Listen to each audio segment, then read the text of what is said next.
Hello, my friends. Welcome to Walking with J.Beau, an almost daily walking vlog. Beautiful day in Maine. It's about 74 degrees. Bright sunshine.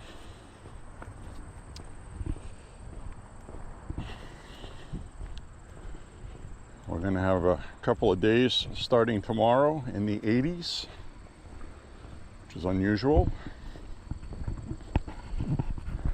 And then we're going to have a couple of days where it's going to be in the 60s, which is normal.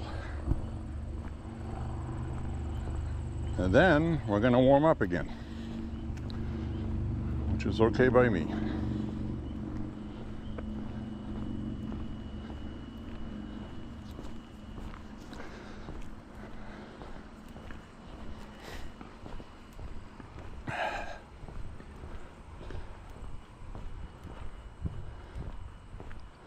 So I had a couple of comments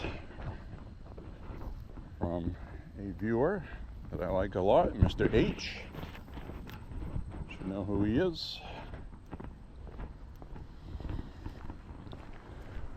About open or concealed carry.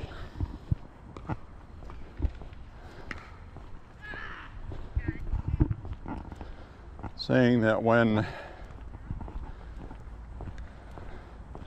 somebody is open carrying a rifle, that they are a nut job and shouldn't be surprised when they get in trouble for it.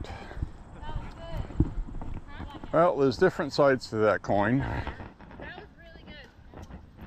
You were not like afraid of the ball.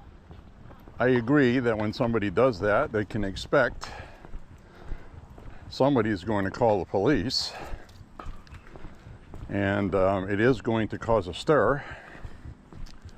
But I would not designate these people as nut jobs, because they're demonstrating the Second Amendment right, where it should not be uncommon to see people with firearms walking around. Now, I don't mean walking around carrying them in their hands. I'm talking about having them slung over their shoulder, across their back, a holster with a pistol in it. This should be as common as free speech, and we've gotten away from that, which is why these people do that. They do it to raise awareness. People are afraid of guns, and they shouldn't be. That's the other thing. They're just a tool. People aren't afraid of knives. Now, if somebody's walking down the street and they're carrying a knife in their hand, That's not illegal either. But you're going to see that person and you're going to wonder if they're going to do anything bad with it. So I understand that, but it is a constitutional right to carry whatever the hell you want. And that's literally just the way it is. Now, I certainly understand how that makes people feel uncomfortable. And if gun rights were respected, people wouldn't be doing that. They're doing that to raise attention because they know somebody's going to call the police. The police will come talk to them, and then the police are going to leave, doing nothing about it because there's nothing they can do about it. It's not illegal, depending on which state.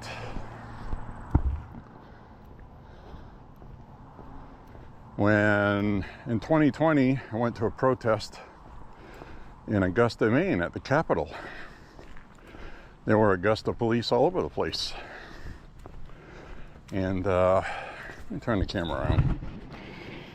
There were Augusta police all over the place. And,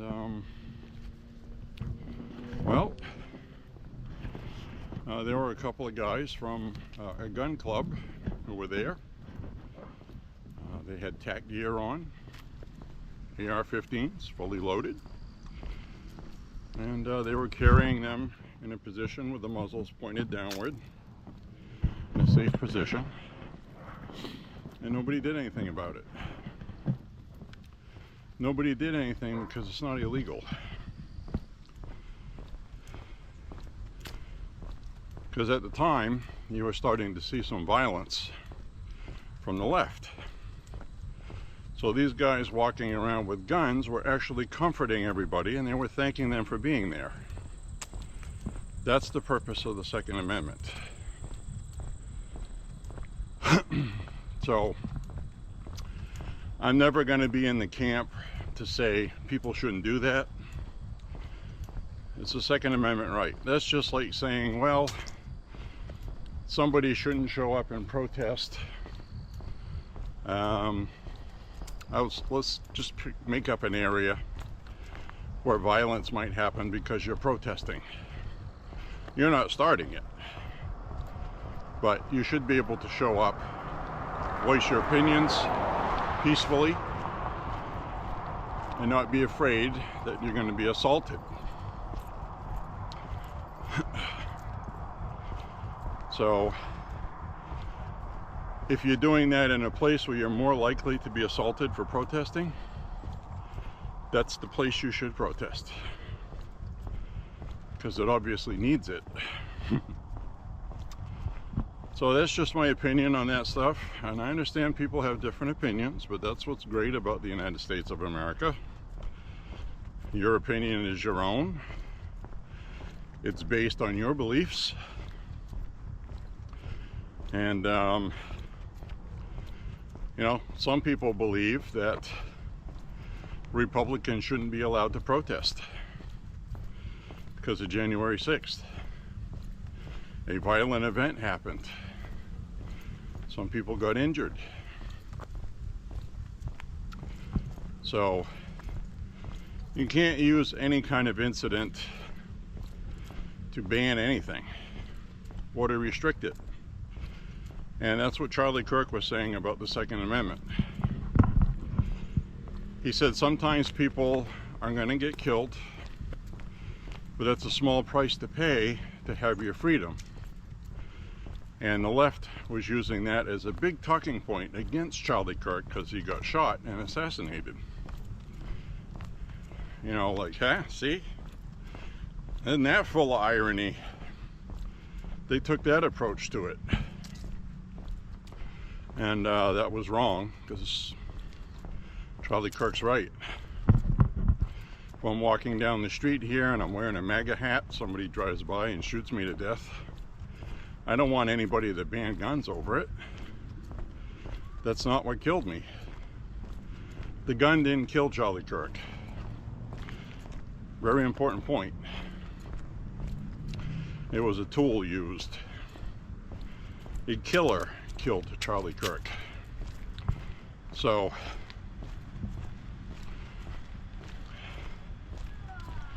I don't think I have a unique viewpoint of that. Many people feel like that. But it's important to distinguish the differences in that. And you know, if you don't want to own a gun, you abhor guns, don't own any guns. And I'm not speaking about Mr. H now. I haven't been for quite a few minutes. I'm just rambling on about something else. Mr. H likes guns. However, he did not approve of somebody walking around with a rifle in the city. And I will disagree with you on that, sir. We need to enhance our rights by utilizing them to raise awareness. Because when that happens, it ends up in the media. Then the media turns around and says nothing was done about it because they weren't doing anything illegal. And that really tells people a lot. So, and it's true. People forget. There should not be anybody calling the police on somebody with a gun unless they're actually doing something bad with it. And if you're worried about somebody doing something bad, well, call the police if that makes you feel comfortable.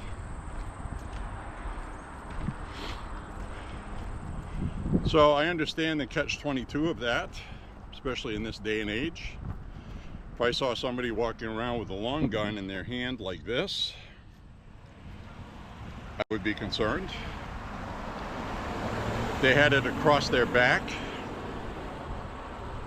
in a sling, that wouldn't concern me. I keep an eye on them, but I understand the right that they have to do that. And I know that sounds crazy. You know, some guy walking around with a gun, he could be doing something bad with it. Yeah, he could be. I could have my pistol in a holster, open carry, which is legal in Maine. And but some towns have ordinances prohibiting that because they don't want tourists to see firearms and be intimidated because they come here from a state where they don't have those. People can't do that. And the biggest enemy of gun owners right now is fear and ignorance about firearms. So people are afraid of guns because they do bad things. It's understandable. Very understandable. So I understand the argument. But we can't ban protesting in the First Amendment because a riot might break out when somebody's exercising their right to protest. Yes, when people assemble,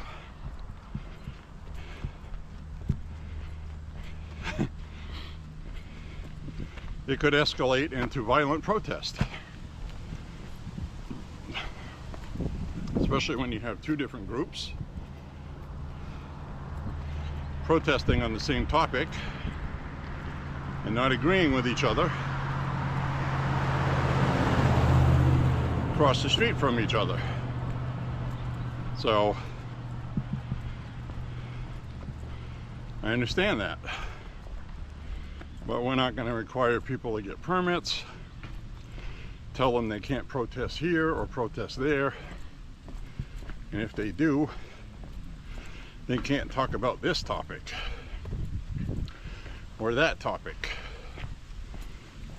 So you need to remember that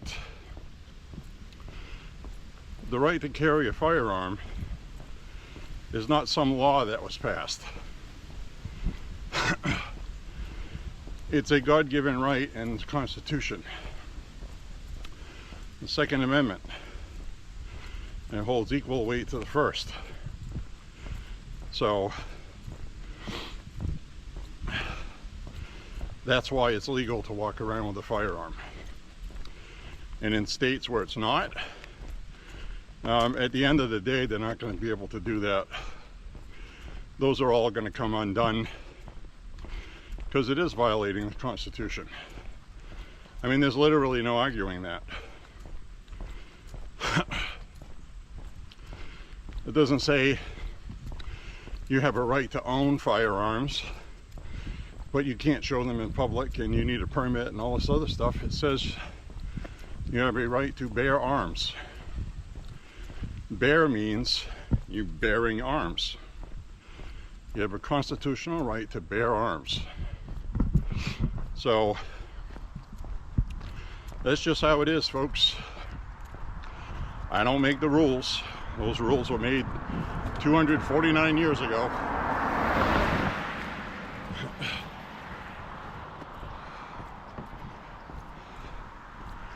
Now the left is always talking about, well, constitutional amendments are not absolute. Technically they're not.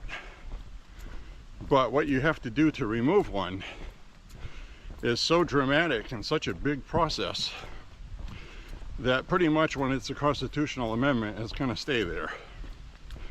So this isn't removed just by a supermajority in Congress in DC and the Senate. This has to be agreed upon by all the other states. It's something, you know,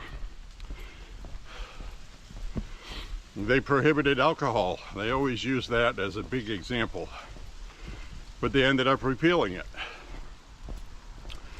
because it wasn't realistic. It was creating so much crime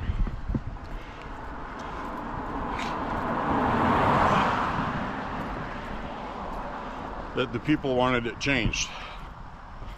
So that's the last time anything like that was done.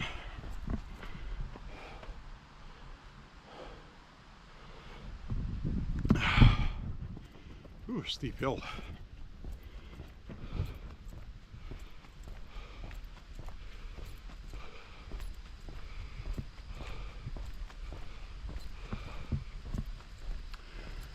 I'm gonna turn this around.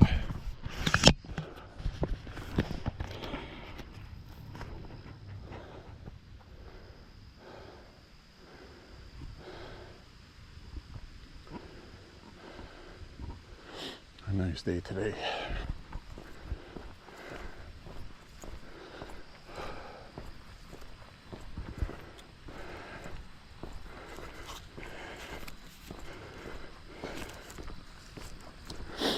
So that's my commentary on firearms. I know it makes some people nervous.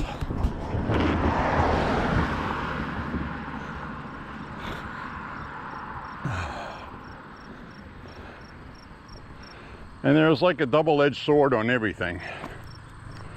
For example, Trump has just issued a directive for Portland, Oregon. The National Guard are going to be showing up. He has wanted to do that for years. Well, now that he has the blessing of the Supreme Court, he's going to do that tonight. They have been protesting outside of ICE federal building in Portland, confronting ICE officers.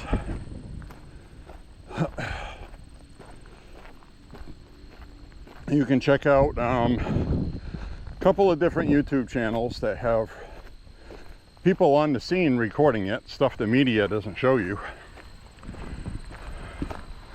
One of them is BG on the scene, one of my favorites. BG just a B and a G, on the scene.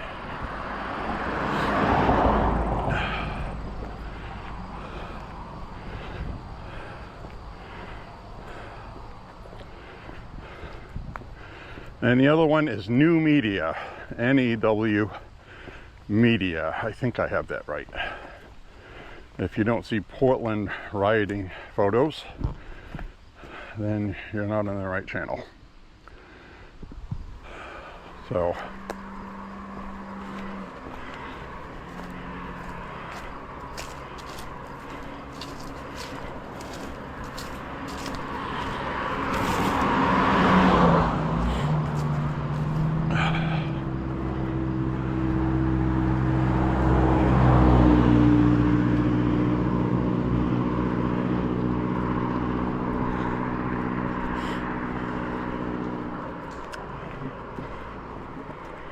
anyway, I watched a video of people getting arrested yesterday in Portland for attempting to assault ICE officers, and Trump's not going to deal with it.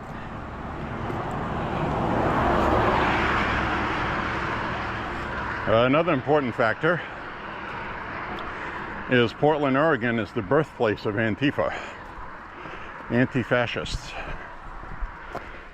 They're anarchists. They openly proclaim that, and they openly proclaim that they want to overthrow the US government. So they openly admit they are an organized domestic terrorist organization. So I mean, they admit it.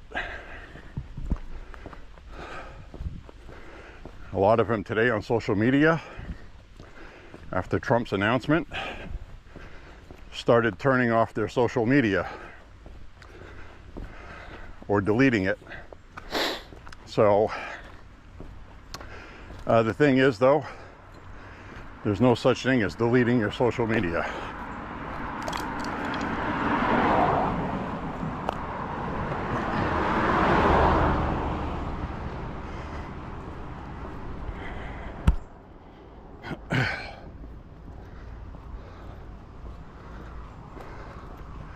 So I'll be watching that tonight, see what happens tonight. Antifa has issued a call to their faithful. They are going to show up and they're going to cause a problem. I also watched a press conference with the mealy-mouthed liberal establishment in Portland. A couple of pastors were speaking, calling Trump a fascist. They're the same people that wear the rainbow stuff in their church. Inclusivity, blah, blah, blah. So they're a bunch of liberal lunatics. Even the clergy are corrupt. I'm sure God is pleased. So anyway, that's going to be going on tonight. But at this press conference, everything they talked about was telling people to stay calm and don't feed President Trump, the fascist in DC. Don't vindicate. Trump is creating all the chaos and division, they said. So don't participate in it tonight. Let them show up and do absolutely nothing so they leave. Of course, we know that's not going to happen.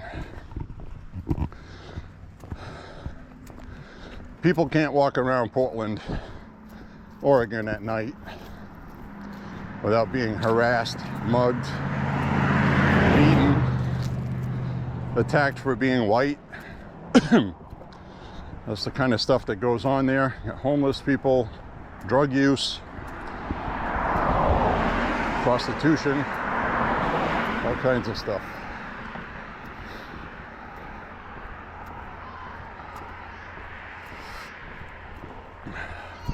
Right? Look at you. Hello.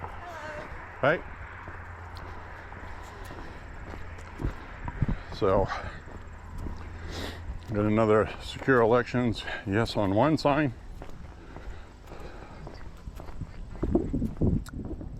So we're gonna see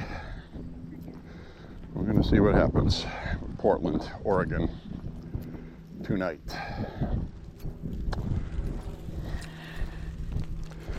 You know, the other thing is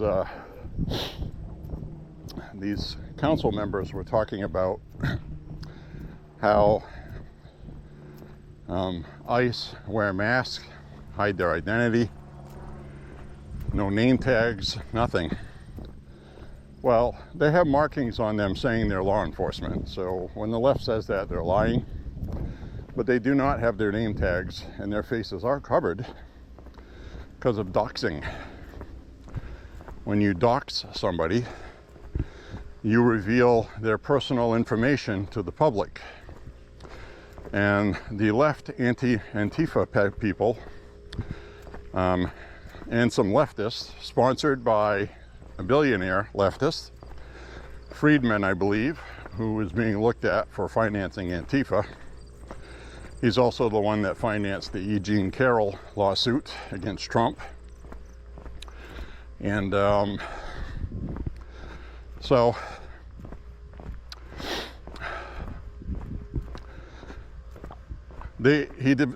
well, not him, but he paid to have an app developed which tells people that download the app where ICE is going to be operating shortly. It runs on people leaking info to it that are in our government, leftists, and they're warning people ahead of time before ICE shows up. Antifa has been using that to protest ICE. They know where ICE is going to be, when they're going to show up, and they encourage harassing ICE officers at their homes and their family members. So, oh, we got some turkeys here. Walking through the yard over there. Oh, there's a whole line of them. They're probably going to be crossing the street here, so I'm going to go by before they do. I don't know if you can see them up there. At least a dozen. So anyway, they want to dox these people. There they are. And gobblers up there.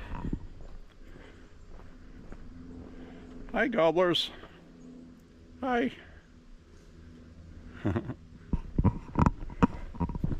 So you have these people doxing ICE agents. These ICE agents have wives, they have children.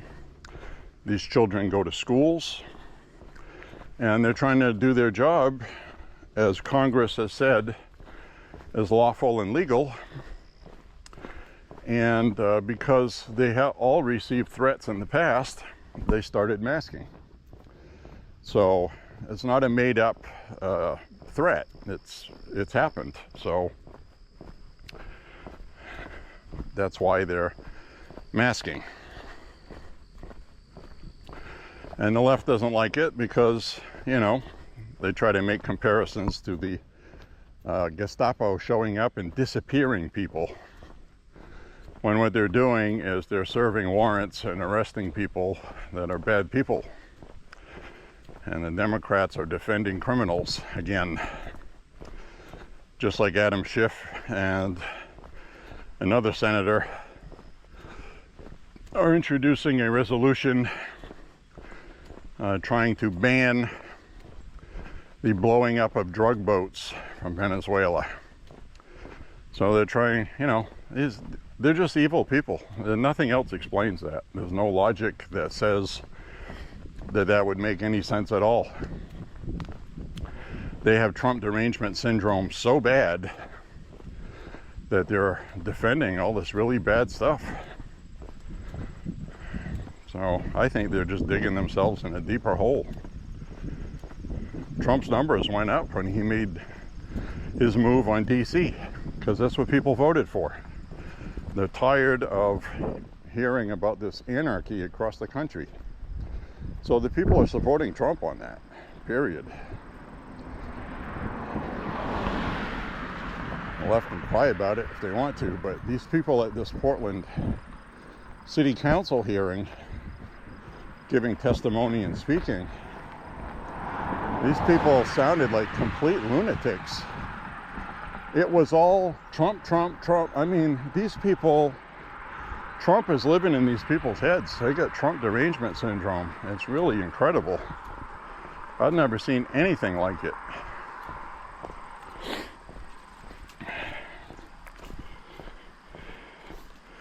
So the other thing I want to talk about is Pete Hegseth. Pete Hegseth, at the end of this month, which is like in a couple days, is gathering pretty much everybody in the military that's above 1 star, all high-ranking officials, generals, and he's having a meeting in Quantico, Virginia. Now, normally I would not bite on the conspiracy stuff, but this is unprecedented. It is.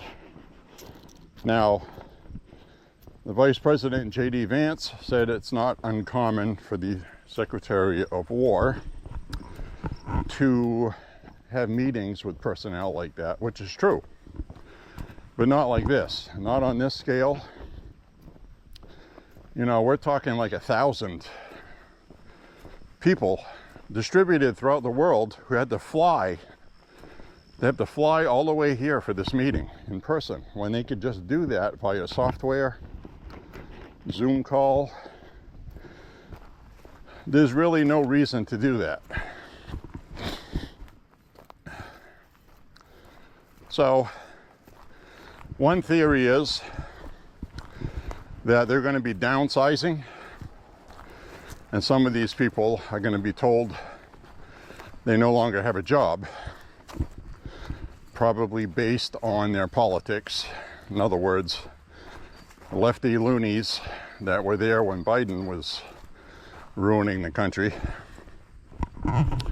Or they're going to have a discussion, a serious one, about a possible upcoming military involvement that's going to be very serious.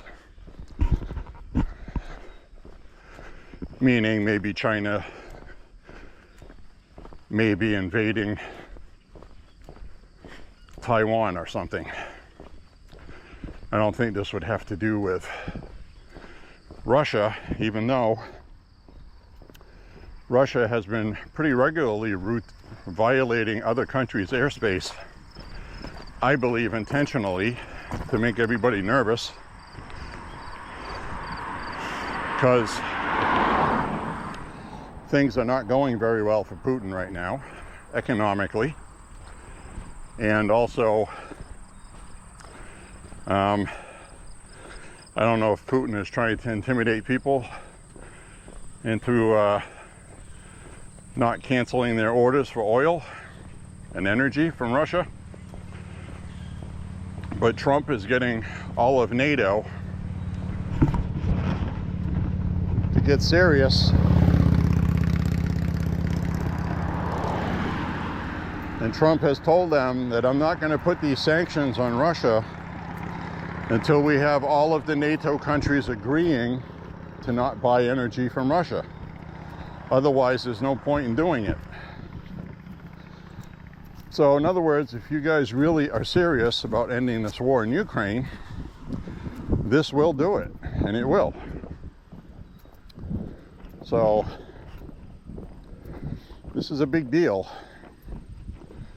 And NATO and the UN are showing their true colors because they're hemming and hawing about it. It's almost like they want this war, you know? And that would be really sinister. So anyway, that's what's going on with that. I don't know what this meeting is about. I haven't been hearing anything. It's been hush hush. All people have been able to do is use guesswork. So your guess is as literally as good as mine on that topic. We'll wait and see what gets reported.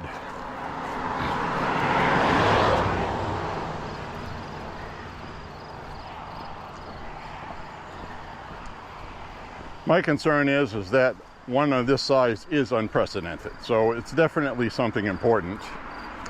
Just don't know what.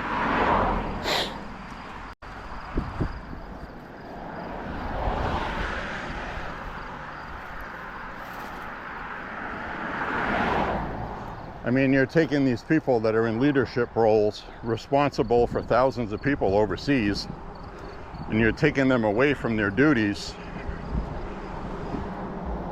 to coalesce in one place. So it has to be pretty important. Given what I said, when they have encrypted digital technology,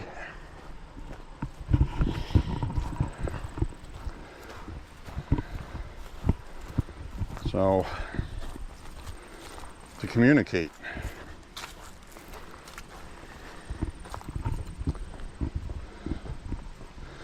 Maybe what they're talking about is so important they don't want to take the chance of anybody hacking into it and giving secrets away on what's going on.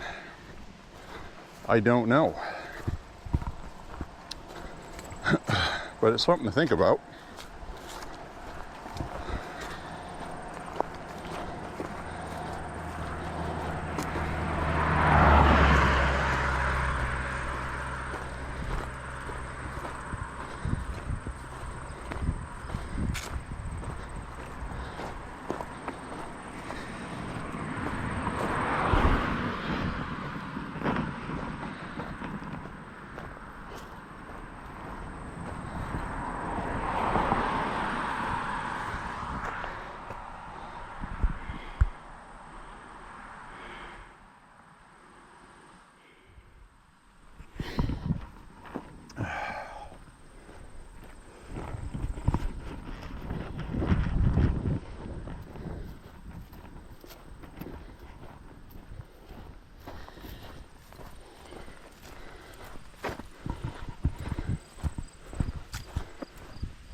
So anyways, Mr. H, no hard feelings about the open carry discussion.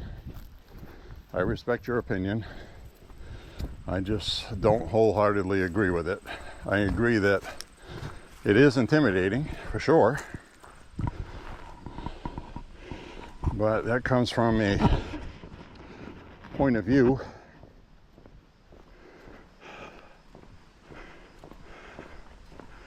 Would I walk around with a long rifle slung over my shoulder? No, unless something was going on. A perfect example would be the Black Lives Matter riots that were going on. If those were springing up around here, yes, I would. In fact, I told a story before that they had defaced the Civil War Memorial statue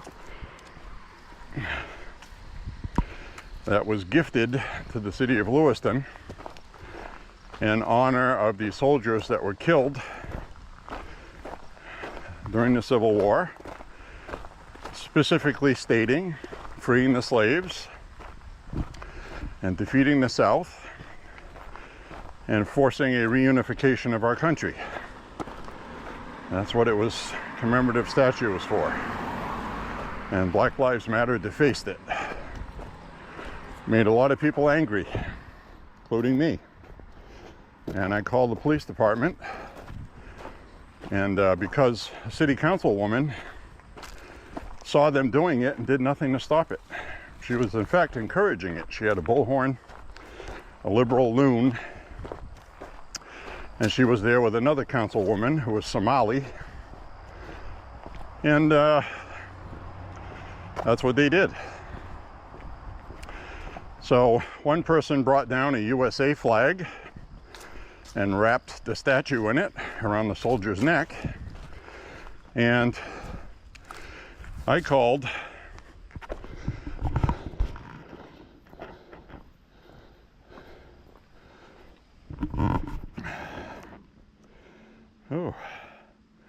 we have a no on one, save absentee voting.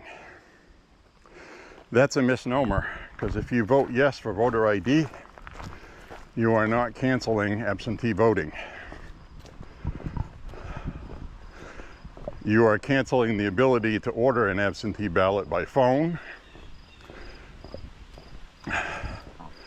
You have to go online, verify who you are, and you'll get an absentee ballot. So that is a falsehood on that sign. That's a lie.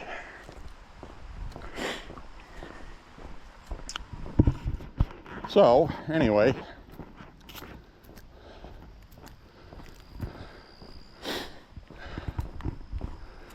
it's one of those things. I'm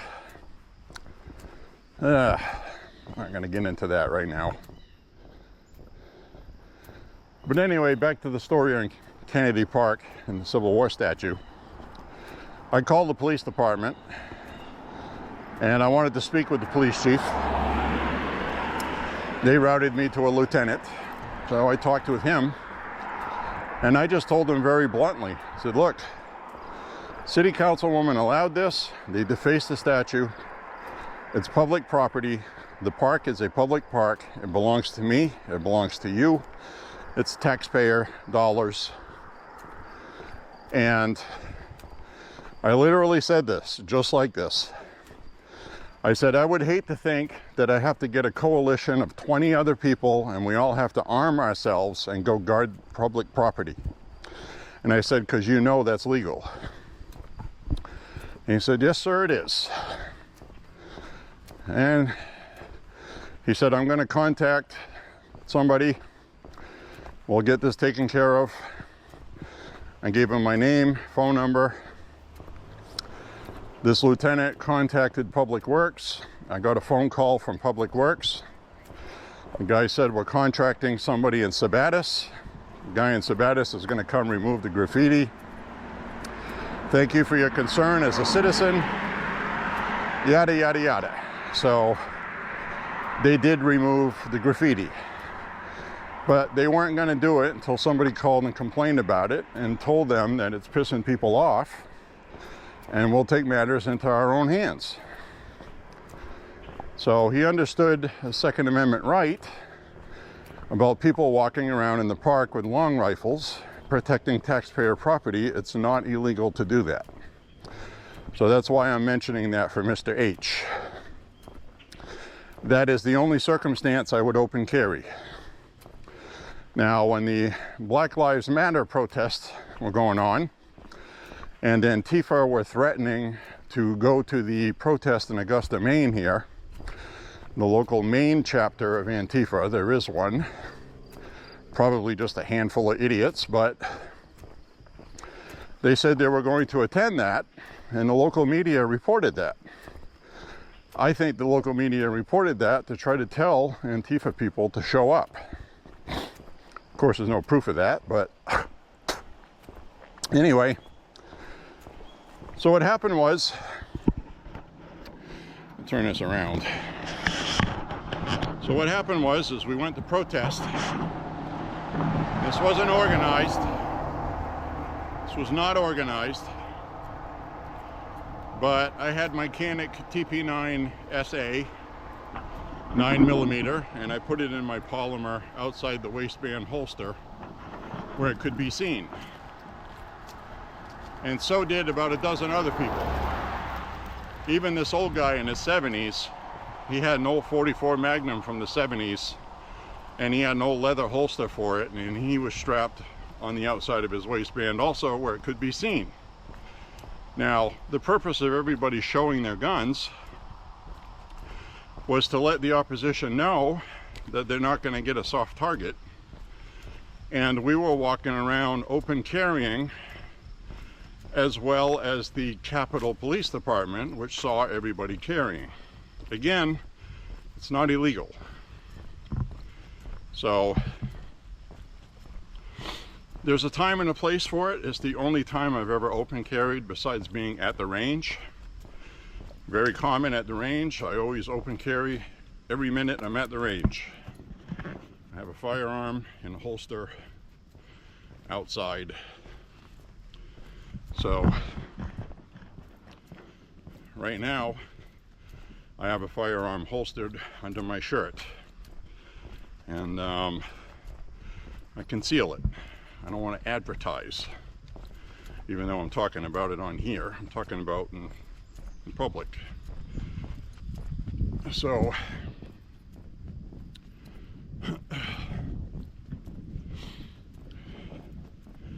there's a time and a place for everything, and there's a reason to do it and not to do it. Now, whenever these guys walk around with long guns from gun clubs and people get upset and call the police, this is very important, Mr. H. People understand that people get scared, so they do it in teams. There's usually 2 people, and they have it slung on their back. They're not carrying it. That's done intentionally. So people see they have a rifle, and then you see that they're just walking around talking with people. They're not threatening anybody. So some people will call the police. Police show up. Well, they're not doing anything illegal. Sorry, I know it bothers you, but you know, and there's no difference in that than when we grew up here in the 70s. People would have a pickup truck. They'd have a gun rack in the rear window of their pickup truck, and they would keep rifles in it, shotgun and rifle. And that was in a day before people would smash your window to steal your firearm. Now you wouldn't want to do that, not because it scares people, but because people are going to steal the guns, and they would. So they passed a law in Maine banning having rifles displayed in the rear window of your vehicle. So that put an end to that. But that's because people were afraid of them. That's why the left always fearmongers people about it. It's their most effective weapon against guns. So I will never support that. Not ever. Because that's what they do. That's a tactic they use. That's why when you get a mass shooting, they really uptick their rhetoric. And because it hasn't been working for them, because they can't get around the Second Amendment, they try to get more fearful, more scary. They start lying about statistics. They say things like the leading cause of death with children is guns. Now, that's a true statement, but it's not a true statement. It's out of context. The majority of those minors getting killed with firearms are just that, minors, teenagers. Teenagers in street gangs having parking lot shootouts with each other. Gang violence. So they use that to pad the numbers, to sell something. Just like they padded the COVID deaths. Somebody died during the pandemic, they listed it as somebody dying from COVID, because they left it up to somebody. Oh, well, somebody died from COVID. Put them on the list. In fact, they died of cardiac arrest or something, heart attack. So they fluffed the numbers on everything they're trying to promote. So yes, unfortunately, some kids do get killed with firearms. They find daddy's gun in the closet, they play with it, it's loaded, and they shoot their little sister with it because they saw somebody shoot a gun in a cartoon. So Democrat thinking is, oh, we got to ban guns from cartoons. All the old cartoons, we have to edit them and take the violence out. So that's their solution with everything. Maine here does have a good law that I do support. People leaving loaded firearms in the house with children. This is where things can either make people angry or not, because most people should have common sense and not leave firearms where children can get them. But some people don't have common sense. So do we govern for those people and force everybody to get a safe if you have a child under 18 in your home and lock it up, keeping the ammunition away from the gun? Because if you get a home invasion, somebody breaks into your house, you're not going to have time to unlock a safe and then unlock ammunition and then load your firearm. It just doesn't work that way. So even if you had the fastest safe that just reads fingerprints, you just put your hand on it and unlocks it, you still don't have enough time. Somebody's kicking your door in. That needs an immediate response. So those laws are impractical. But they pass them to make people feel better. Oh, we did something virtuous. Now the punishment in Maine, if somebody gets a hold of your firearm and shoots somebody with it, that's a minor, you are in big trouble. Big trouble. Like you're going to jail for a while. And that I agree with. If you're going to be irresponsible gun owner, put people's lives at risk, there should be consequences for that. Now, there's no kids coming into our household. There's not going to be. So there's no need to go locking everything up everywhere. So everybody's situation is different. You shouldn't force everybody to get a gun safe. Even though, granted, you can get a gun safe for $200 on the Walmart website, they're not the most fireproof. They're not the most difficult to get into. They're not like a Liberty safe. Now, a Liberty safe is very heavy. It's a very heavy armored safe. It will protect your firearms from most fires. But they're very expensive. You have to have them delivered. You got to pay to have it delivered. And you need flooring solid enough to hold that kind of weight. And so for a lot of people, it's not practical. But they do sell smaller safes, you know, which I believe a couple guys breaking into your house would just pick the safe up and walk off with it, basically. So, you know, to me it gets to a certain point where things just aren't practical.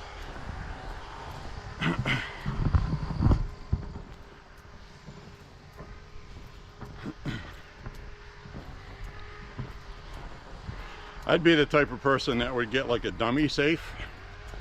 It's not really a good safe, and I'd put things like a BB gun rifle in it and a couple BB pistols, and somebody would go right for the gun safe when they broke in, and then you have your good stuff stashed somewhere else in the house, you know. So so anyway, the point is, people get a little too serious about guns, and the simple fact is guns don't do anything unless somebody does something with them. So you can ban guns, you can limit capacities and magazines. Somebody that trains with a firearm can do just as much damage with a 10-round magazine as an 18-round magazine. So you push a button, it falls out, you pop in a new magazine, and if you're counting when you're shooting, you just leave a round chambered. A lot of people use the practice where they have a 10-round magazine. They will actually practice with after shooting 6 or 7 rounds, dropping the magazine and putting another one in. Because if you're using that at the moment to save your life, and you're carrying a spare magazine with you, and you have an 18-round magazine, well, you're not going to stand there and empty your magazine. Most shootings are over 6, 8 shots, almost all of them, unless you're in a very serious home defense situation with multiple people trying to gain entry. You're probably not going to need more than 6 or 8 rounds. So then people are like, well, if that's the case, why don't you just agree to have a limited 10-round magazine? Because there will be an occasion where 10 rounds won't be enough for some people. So, I mean, what difference is it on the limit on how many? The argument seems to be that if you have 10 rounds in a gun, that will hamper you enough where not as many people will get killed in a mass shooting. And that's ridiculous, because you push a button and the magazine falls out and you put in another one. It's like literally less than a second to change magazines. It accomplishes nothing. So let's say 2 18-round magazines, 36 rounds, 2/3 of a box of ammo, box of 50. So let's say you get into an altercation and you have to shoot. Well, you're never going to shoot 18 rounds unless it's a home invasion, like I said. And if you're limited to 10-round magazines, so now you get 20 rounds instead of 18 in 2 magazines instead of 1, and it takes less than a second to swap them out. So it comes out in the wash. It's about the same.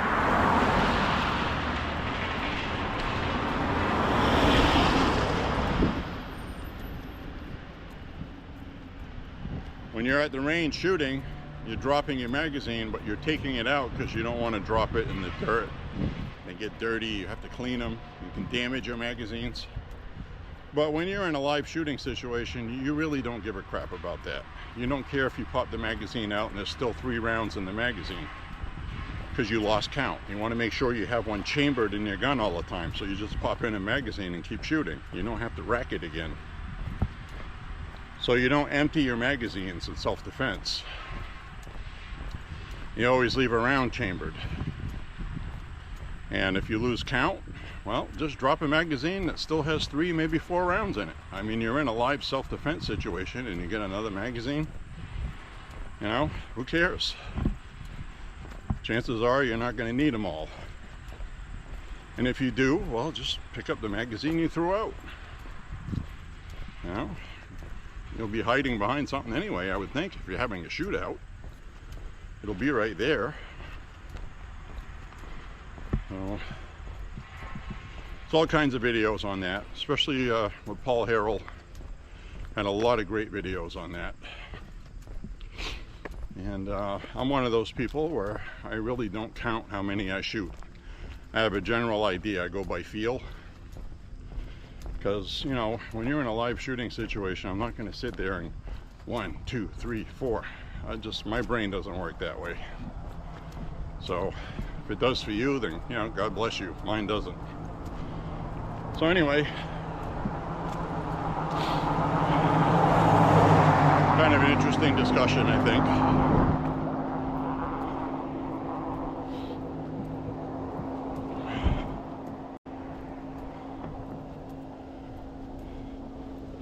So whatever works for you, my friends, I guess is what I'm saying. But there's a time and a place for everything.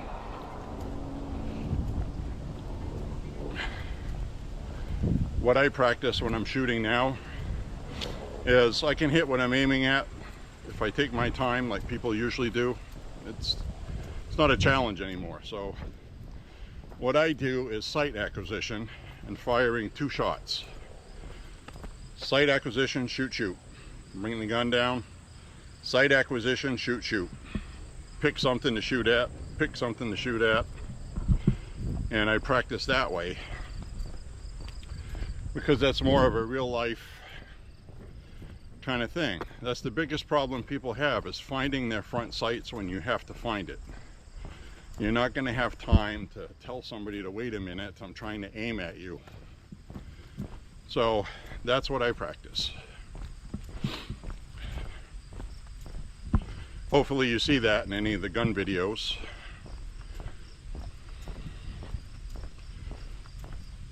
But that's what I'm practicing every time I shoot now, is sight acquisition. The best color to use for your sight is red. Some people like to use white. I have a silver and white paint pen. I use those because those are the paint pens I have. I got them for another use. I didn't get them for doing front sights. I had them for some other craft thing I was doing. So I use what's laying around. And I also have a red paint pen. So what I do is I'll put a layer of silver or white, and then I'll put a layer of red on top of it. The reason why you want to have red is because red is going to be seen on virtually every background. A black background, a white background, you will see it against everything. So, you know, sometimes in the winter time we'll paint our targets with a lime green perimeter around them because we paint the targets white. And then you get a snow background, so you can't see the white target on a white background. And then you have your front sight painted in white. Everything's white, you can't see anything. So, and the same thing happens when they're black. Their natural color. In the summertime, you'll be shooting against something that's dark, you can't see what you're shooting at. So red solves that problem for a front sight. So anyway,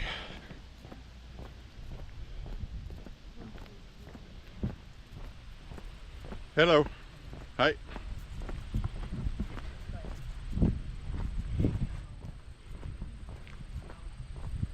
We got the ladies walking today. They're all getting their exercise. And get old grandma out and work her little feet off.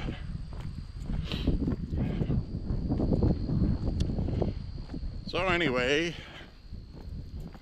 that advice actually comes from one of the best shooters that ever lived. He's gone now, and I forget the guy's name, but I've seen him in a lot of old videos that were filmed with real film. People have transferred onto YouTube. I wish I could remember the guy's name. I hate that. I bring up somebody and it's like, you guys are probably like, well, who is it? I don't remember. He was an older guy, had kind of a spare tire around the middle, and he was kind of like semi-bald. Famous law enforcement officer, one of the best shooters. He's the one that came up with all the safety things in the 70s that people use now, trigger discipline. Don't, you know, he's one of the first ones that really preached to people to, oh, the gun's always loaded. You hand somebody a firearm with the breech open, slide lock, and you hand somebody a firearm with it open so they can see it's not loaded. Never point a gun at anybody, even when cleaning it. A gun is always loaded. He said you keep your finger off the trigger and always treat the gun like it's always loaded, and you're never going to have an accidental discharge.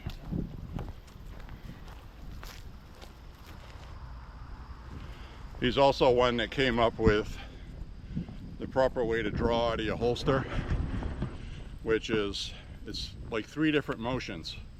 You put your hand down, remove the firearm with your finger off the trigger. Then you bring the gun up with your finger off the trigger.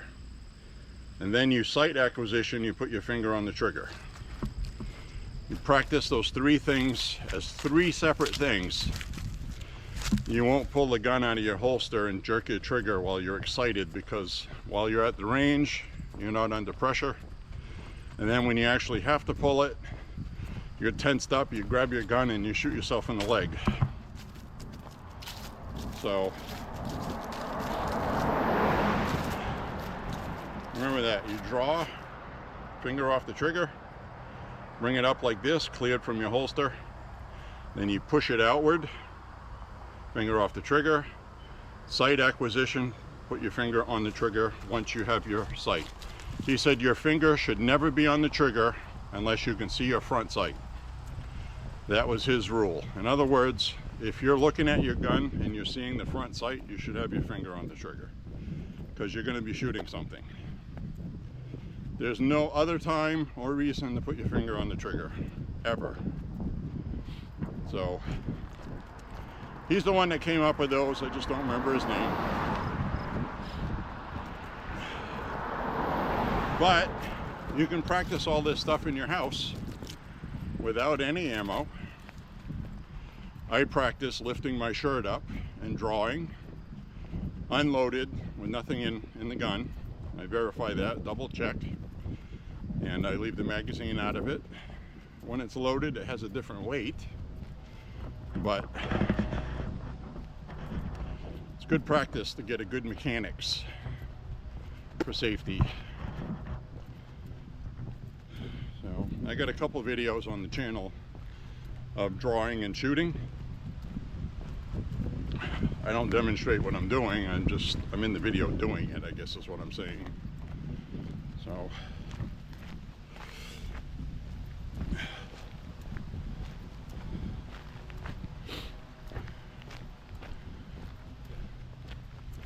anyway, we'll be wrapping up this walk up ahead. Today, the beginning part of this walk was a little more effort. I drank a lot of coffee before walking. Not recommended. Caffeine is not very good for walking. So it does make a difference. Best thing to do before walking is drink some water. Sparkling water, spring water, whatever you want to call it. Today, I was thinking about walking later today, so I didn't think about it. And I had about 3 coffees, and then I ate something. And I probably should have waited another hour before walking. So it gets your heart rate up, and it just feels like you're doing more walking than you're doing. And you get a little more like you have to take a deep breath feeling than you do otherwise. So caffeine it's not good. It's not good before exercise. I didn't drink coffee before playing ice hockey either. Drank it afterwards. I drink coffee all day long. I love coffee. I love caffeine. So I'm not saying coffee is bad for you. I'm just saying it doesn't mix with exercise.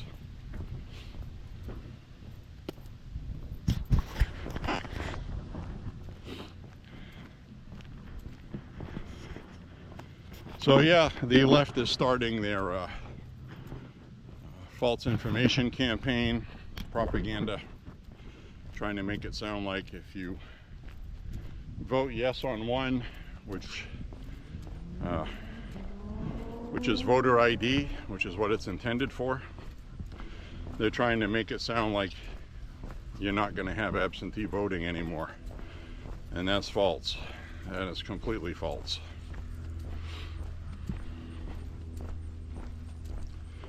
What people will have to do is they'll have to go online and request an absentee ballot, and they're going to have to prove that's who they are by having a registered address. Too many people are voting that don't have an address registered. They could literally be anybody and say they're anybody, and that has to stop. So You're getting the propaganda from the left, like disabled people. People with disabilities are going to be disenfranchised because they have to have absentee ballots. Well, absentee ballots aren't going to be banned. This is for voter ID. So they're just trying to scare people.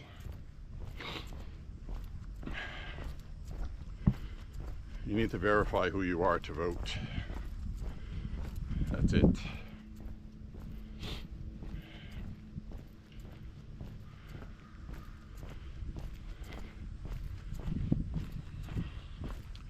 So just to verify that, I'm going to go find all the info I need on that. I'll talk about it on a future walk.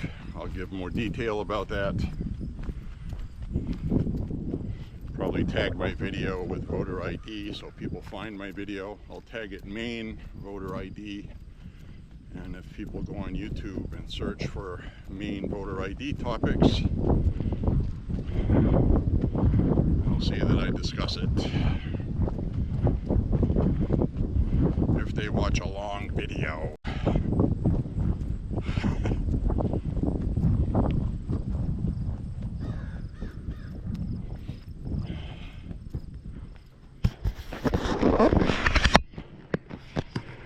So, a lot of this video today was selfie view. Sorry about that. I get to talking. I'm sorry. Good stuff to talk about. I'm passionate about it.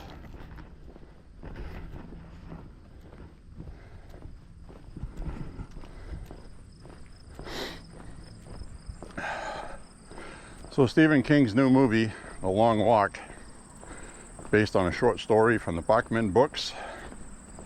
Stephen King made his comments about Charlie Kirk, and he just had a movie opening that had the worst showing for a Stephen King movie ever. So the people have spoken.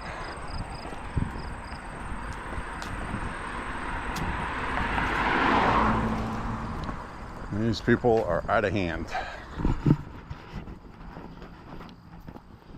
Now this tree up ahead that's directly in front of me is starting to change. The one across the street is pretty changed. But this one up ahead here, that one right there, hanging out over the road, is one of the most brightest orange, beautiful trees. And it's starting to turn. So we'll get to see it. Now these colors are not as vibrant as usual. I know it looks good on here, but in person you can tell it's a little dull compared to past years. It's still going to look nice. It still looks nice, but you can see towards the top, it's thinning out. The leaves are falling off the top. That's the furthest away from the ground. It's not getting enough water because of the drought. So this tree right here, I can see a lot of these leaves have kind of browning edges. They're kind of crunchy. So this tree is being affected also. But we'll see what it does. We'll see what it does. Last year it was absolutely stunning. One of the most beautiful trees I've ever seen. This one that we just walked under.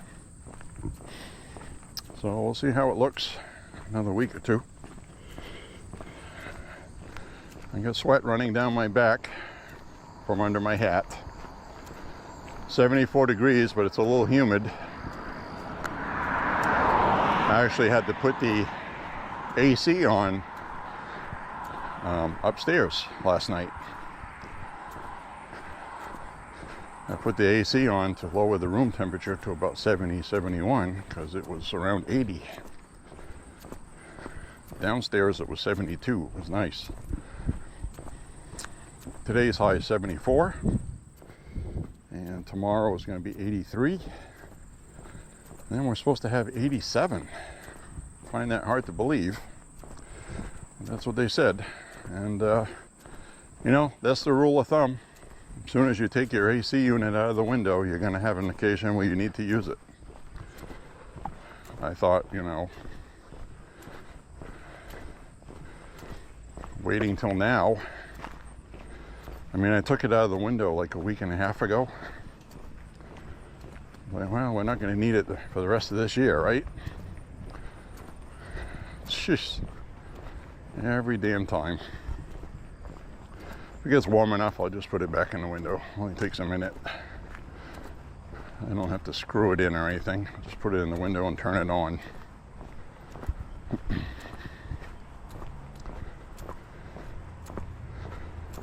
First world problems, let's put it that way. I'm sure the person starving to death in Haiti really couldn't give a crap about my complaints about humidity.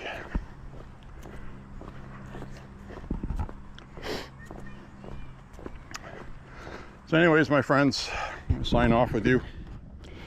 Thanks a lot for walking with me today. God bless you and your family. Say a prayer for President Trump and the country. And also, be sure to check out the online coverage for Portland, Oregon tonight. I think we're going to be seeing the National Guard show up this evening. Saturday night is a night in Portland where Antifa has been raising hell every weekend with ICE. So I think we're going to see some action tonight. So anyway, say a prayer for the country. Be thankful for President Trump bringing law and order back from chaos. And anyway, we'll see you on the next walk. Thank you very much, my friends. Stay safe. Be good to one another. See you later. Bye-bye.